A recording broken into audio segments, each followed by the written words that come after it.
एकादशी के दिन गंगा के जल में मात्र 7 बेलपत्री डालकर जो नंदीश्वर भगवान अर्थात जो शंकर जी के शिवलिंग के सामने नंदी होता है, उस नंदी के चरण पर गंगा का जल चढ़ाकर बेलपत्री शिव पर समर्पित कर देता है, उसके घर में रुपया रुकना चालू हो जाता है। फिर वो गलत जगह पर नहीं जाता, गलत स्थान पर वो धन जाएगा ही नहीं।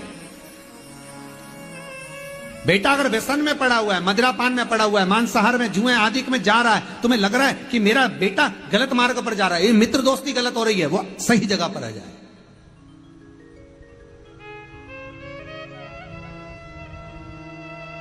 करना एकादशी। कई लोग इसको धन के लिए भी करते हैं, संपदा के लिए। संपदा के लिए अर्थात जिसका व्यापार नहीं चलता, जिसके घर में पैसा नहीं आता, या नौकरी नहीं लग रही, या सर्विस नहीं लग रही, आप अप्लाई कर रहे हो, जगह जगह जाकर इंटरव्यू भी दे रहे हो और पैसा नहीं आता, तो उसके लिए भी प्रयास किया जाता है। पर उसके लिए यहां पर जो धन के लिए करते हैं, उसके लिए विष्णुपदी के लिए करते हैं। मतलब जैसे गंगा के जल में तुलसी के 11 पत्ते डाले जाते हैं। कितने पत्ते डालते हैं? 11 तुलसी के पत्ते डालते हैं, और उसको किसी भी नारायण के मंदिर में, राम कृष्ण शिव शंकर नहीं, राम कृष्ण भगवान विष्णु दत्त आदि जितने नारायण के मंदिर हैं, उस मंदिर में किसी भी पात्र में, एक छोटे से पात्र में उसको भरकर रखी आते हैं महाराज। उससे भी जॉब, सर्विस, नौकरी में सफलता प्राप्त हो जाती है, परंतु वो भी एकादशी को ही होता है। कुछ देर तक पात्र को रखा जाता है, फिर वही पात्र का जल किसी भी वृक्ष के नीचे डाल दिया जाता है, उससे भी नौकरी के लिए फायदा मिलता है। गंगा का जल कोई साधारण नहीं। भागीरथ बाबा तब साधना में लगे तो उनका हृदय, चित्त, वृत्ति, मन बाबा में लगे।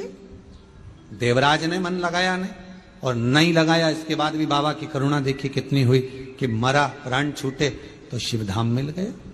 और उसके बाद भी बाबा की कितनी कृपा कि शिवधाम में भी जाने के बाद भगवान शंकर की सेवा में तल्ली।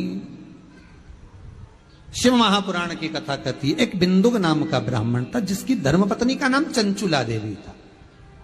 चंचुला की सबसे बड़ी गलती एक थी, पति अगर कमा कर ला रहा है तो पत्नी का फर्ज है कि पूछे ये धन कहां से ला रहे हो, ये पैसा कहां से ला रहे हो, और लेकर आए हो तो इसको सत्कर्म में लगाओ, थोड़ा सा पैसा।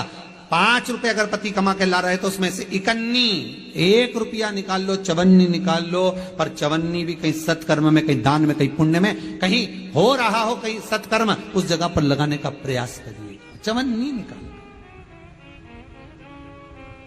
कमाई का एक भाग थोड़ा सा धर्म पत्नी का फल। धर्म पत्नी कहते ही क्यों है?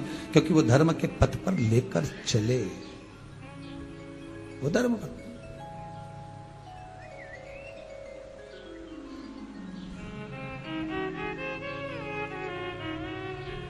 पैसा, धन ज्यादा आने लगे तो पत्नी को कहना चाहिए कि देखो थोड़ा बहुत मेरा मन है, शिव महापुराण की कथा हो जाए, या फिर कहीं सत्कर्म में लग जाए, कहीं ब्राह्मण भोज, साधु भोज, सन्यासी भोज, गुरु जन में, संत जन में, साधु जन में, तपस्वी जन में कहीं लग जाए।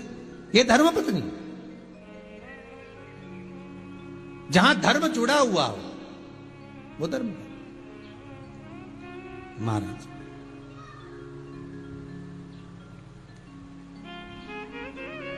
चंचुला देवी ने पूछा नहीं, पति आ रहा था धन चुरा कर लेकर, पानी में गिर गया, मर गया, प्राण छूट गया। पहले भी शिव पुराण में कहा 3 तरह से मरे हुए व्यक्ति की गति नहीं है, उसको मोक्ष नहीं है। पहला पानी में डूब कर मरा हुआ, दूसरा सर्प के डसे से मरा हुआ, तीसरा स्त्री के हाथ से, नारी के हाथ से मरा हुआ व्यक्ति, इसकी गति नहीं है, मोक्ष नहीं है इसकी। इनकी गति केवल एक है, वो है शिव महापुराण की कथा। अगर कोई पानी में डूबकर मर भी गया है, उसके परिवार का, उसके कुल का व्यक्ति अगर एक बार शंकर की कथा भले यहां आकर ना सुने, टीवी के सामने भी बैठकर सुन रहा है तो भी वो फल देगा, मोबाइल पर सुन रहा है तो भी वो फल देगा।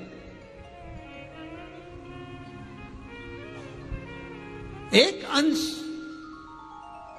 हम माताओं से निवेदन करते, बार बार कहते हैं, स्त्री के गर्भ में अगर कोई कुंवारी अवस्था का मर गया, 3 महीना, 4 महीना, 6 महीना, 8 महीना, या जन्म लेने के बाद कुंवारी अवस्था में कोई शांत हो गया हो, कोई मर गया हो, तो महाराज हम बार बार कहते हैं कि जिंदगी में एक बार शिव महापुराण की कथा का रसस्वादन अवश्य करें। जिससे क्यों? क्योंकि शिव पुराण में, अन्य पुराणों में स्पष्ट कहा गया है कुंवारी अवस्था में मरने वाले का ना तो पिंड होता है, ना तर्पण होता है, ना तिलांजलि होती है, ना ब्राह्मण भोजन करे तो उसका भाग मिलता है, उसको उसका लाभ नहीं मिलता। भले तुम तिलांजलि करो, तर्पण करो, कुछ भी करो, उसका भाग नहीं मिलेगा।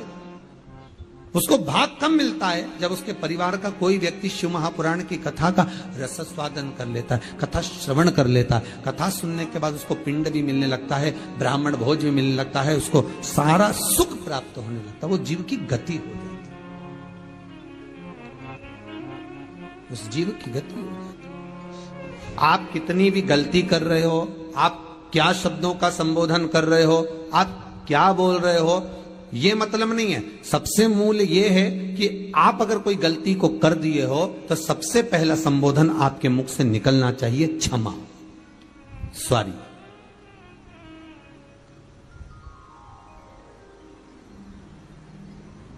एक बात आपको कही थी गुरु महिमा में कि घर से जब निकला करो ना तो भगवान देवाधिदेव महादेव का नाम लेकर श्री शिवाय नमस्तुभ्यम। घर से जब निकलो, कोई कार्य के लिए जा रहे हो तो आप श्री शिवाय नमस्तुभ्यम का स्मरण कर कर जाइए। आप किसी काम के लिए आगे बढ़ रहे हो, श्री शिवाय नमस्तुभ्यम का स्मरण कर कर जाइए। जिस समय आपके मुख से श्री शिवाय नमस्तुभ्यम का स्मरण हो जाए, या शिवलिंग का स्पर्श हो जाए, या शंकर का अनुमोदन कर कर ओम नमः शिवाय बोलकर, या राम बोलकर, कृष्ण बोलकर, शिव बोलकर, आपके भीतर जो रमा हुआ है, आप राम को मानते हैं, आप राम को मत माने, हम मना नहीं करेंगे। आप कृष्ण को माने तो कृष्ण को माने, हम मना नहीं करेंगे। आपका दिल जिससे लगे, आपका चित्त वृत्ति जिससे लगे। अरे मन कर रहा है तुम्हारा चाउमीन खाने का और कोई तुमको पानी पतासा खिला दे तो नहीं, हम तो आपको पानी पतासा ही खिलाएंगे चाहे कुछ भी हो जाए। हम चाउमीन वाउमीन नहीं खिलाएंगे, बस बात खत्म तो खत्म। आपका मन हो तो खाइए। तो आपके मन में क्या होगा बताओ? बड़ी मुश्किल से तो होटल लेके गए हैं, मैं 3 दिन से प्राण खा रही है ना कि चलो चलो होटल, चलो चलो भोजन करेंगे, चलो चलो, और लेके भी आए तो अब अपने हमारे मन का ना खिला रहे, और मालूम पड़े पानी पतासा खिला दिया। पानी पतासा भी कितना खिलाया, वो गुपचुप, वो गोलगप्पे कितने खिलाए, तो के इसको बस केवल 4 दे देना हो, केवल 4, ओनली 4, इससे ज्यादा नहीं। अब उसके मन में आया, बताओ इतनी दूर लेकर आया, एक तो इतनी दूर लेकर आया, होटल में लाया, भोजन कराता, कोई अच्छा अच्छा जो सामग्री वो खिलाता, पर केवल होटल वाले इसको 4 गोलगप्पा देना, बस इससे ज्यादा मत दे। और पत्नी ने कहा कि तुम 4 ही क्यों खिला रहे हो? तो पति बोला एक तेरी बचपन का, एक जवानी का, एक अधेड़ी का, एक बुढ़ापे का, खत्म काम, एक कई बार में 4 में निपटा दिया, केवल 4। अब हम आपसे कह दें कि आप शंकर का भजन करो, हम आपसे कह दें आप शिव का स्मरण करो, और आपका दिल कृष्ण में लगा हो, आपका दिल राम में लगा हो, आपका दिल भवानी में लगा हो, हम मना नहीं करेंगे। आपका दिल, आपकी चित्त, आपकी वृत्ति जिस समय लगी हो,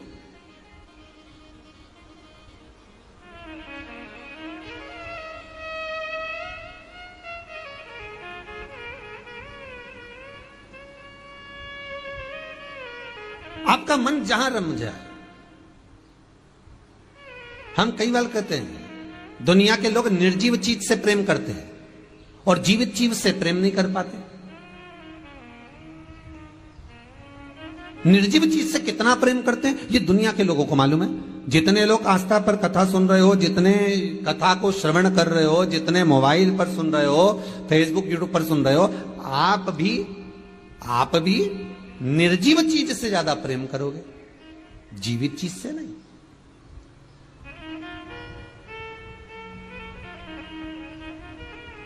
कपड़े इतने संभाल कर रखोगे, अब वो जीव है क्या? वो जीवित है क्या? अरे बोलो ईमानदारी से बोलो, वो जीवित है क्या? उसमें प्राण है क्या? नहीं।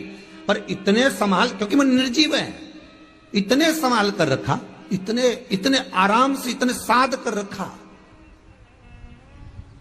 वो नकली सी ज्वेलरी, उसको भी रुई से ढककर, रुई में फंसाकर, ऐसा डब्बा में, प्लास्टिक के बढ़िया बॉक्स में, वो भी तो निर्जीव है। अब ये भी जाने दो, अच्छा तुम तो घर में आ जाओ, और घर में जब पोछा लगाएगी तो ऐसा लगाएगी निर्जीव चीज। अब वो पत्थर बोलता है क्या? निर्जीव।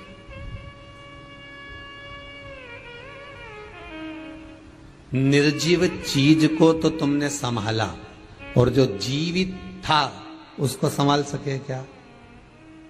बहू अपने कमरे का पोछा इतने शान से लगवाती है, अच्छे से निकालना, अच्छे से लगाना, उधर से निकाल कचरा, सब पलंग के नीचे से निकाल, इधर पीछे से निकाल, हाँ इधर कंप्यूटर थोड़ा साइड कर दे, वहां से पोछा लगाती हुआ अच्छे से लगा।